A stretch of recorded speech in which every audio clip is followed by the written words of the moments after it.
നിങ്ങളൊരു retail business owner ആണെങ്കിൽ, നിങ്ങളുടെ സ്ഥാപനം ഒരു ഫുഡ് പ്രൊഡക്റ്റുകൾ സപ്ലൈ ചെയ്യുന്ന അല്ലെങ്കിൽ ഗ്രോസറി ഷോപ്പുകൾ അല്ലെങ്കിൽ സൂപ്പർ മാർക്കറ്റുകളാണെങ്കിൽ, തീർച്ചയായിട്ടും നിങ്ങൾ ഓരോ ദിവസവും ചെക്ക് ചെയ്യേണ്ട ചില സ്റ്റോക്കുകൾ ഐറ്റംസിൻ്റെ ലിസ്റ്റ് ഔട്ട് ക്രിയേറ്റ് ചെയ്യണം. വീക്കിലി ചെക്ക് ചെയ്യേണ്ട സ്റ്റോക്കിൻ്റെ പ്രൊഡക്റ്റ് ലിസ്റ്റ് ക്രിയേറ്റ് ചെയ്യണം. മന്ത്ലി പ്രത്യേകം ചെക്ക് ചെയ്യേണ്ട ലിസ്റ്റുകൾ ക്രിയേറ്റ് ചെയ്യണം. എന്തിനെന്ന് പറഞ്ഞാൽ, ഒരുപാട് സ്ഥാപനങ്ങൾ കണ്ടുവന്ന ഒരു പ്രവണത എന്ന് പറഞ്ഞാൽ, ഡെയിലി ഫ്രഷ് സാധനങ്ങൾ ഒരുപാട് ഡാമേജ് ആയി പോകുന്നു. എക്സാമ്പിൾ എഗ്ഗ്, അതുപോലെ മിൽക്ക്, അങ്ങനത്തെ ഒരുപാട് സാധനങ്ങൾ നമുക്ക് ഡാമേജ് ആയി പോകുന്നുണ്ട്. അതുപോലെ തന്നെ അരി ഉൽപ്പന്നങ്ങൾ, ധാന്യങ്ങൾ, ഇതൊക്കെ വെയിറ്റ് ലോസേജ് വരുന്നുണ്ട്. 50 കിലോ വാങ്ങിക്കഴിഞ്ഞാൽ ഒരിക്കലും 50 കിലോ വെക്കാൻ നമുക്ക് ഒരിക്കലും സാധിക്കില്ല.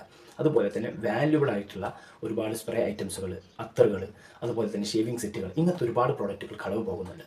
അതുകൊണ്ട് ഇത്തരത്തിലുള്ള സാധനങ്ങൾ weekly, day wise and 15 days and 30 days എന്ന കാറ്റഗറി വെച്ചുകൊണ്ട് സ്റ്റോക്കുകൾ എന്ത് ചെയ്യുക, ചെക്ക് ചെയ്യുക. നിങ്ങളുടെ സ്ഥാപനത്തിലുള്ള ഫിസിക്കൽ സ്റ്റോക്കും കമ്പ്യൂട്ടറിലുള്ള സ്റ്റോക്കും കൃത്യമാണെന്ന് ഉറപ്പുവരുത്തുക എന്നുള്ളതാണ്. ഇത്തരത്തിൽ ചെറിയ ചെറിയ കാര്യങ്ങൾ സൂക്ഷിച്ചാൽ നിങ്ങളുടെ ബിസിനസ്സിനെ നല്ല രീതിയിലേക്ക് മുന്നോട്ട് കൊണ്ടുപോകാൻ പറ്റും. ഇത്തരത്തിലുള്ള അറിവുകൾ ലഭിക്കുന്നതിന് വേണ്ടി കൃത്യമായിട്ട് നിങ്ങൾക്ക് ഞങ്ങളെ സമീപിക്കാം. ഇസ്മായിൽ തിരൂർ.